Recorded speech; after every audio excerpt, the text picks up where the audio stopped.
Il parut alors une beauté à la cour qui attira les yeux de tout le monde. Et l'on doit croire que c'était une beauté parfaite, puisqu'elle donna de l'admiration dans un lieu où l'on était si accoutumé à voir de belles personnes. Elle était de la même maison que le vidame de Chartres, et une des plus grandes héritières de France. Son père était mort jeune, et l'avait laissé sous la conduite de madame de Chartres, sa femme, dont le bien, la vertu et le mérite étaient extraordinaires. Après avoir perdu son mari, elle avait passé plusieurs années sans revenir à la cour. Pendant cette absence, elle avait donné ses soins à l'éducation de sa fille. Mais elle ne travailla pas seulement à cultiver son esprit et sa beauté. Elle songea aussi à lui donner de la vertu et à la lui rendre aimable.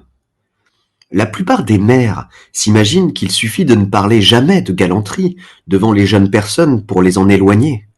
Madame de Chartres avait une opinion opposée.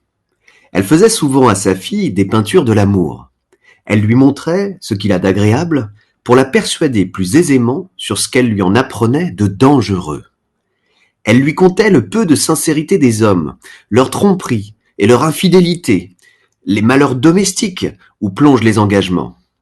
Et elle lui faisait voir, d'un autre côté, quelle tranquillité suivait la vie d'une honnête femme, et combien la vertu donnait d'éclat et d'élévation à une personne qui avait de la beauté et de la naissance. Mais elle lui faisait voir aussi combien il était difficile de conserver cette vertu, que par une extrême défiance de soi-même et par un grand soin de s'attacher à ce qui seul peut faire le bonheur d'une femme, qui est d'aimer son mari et d'en être aimé.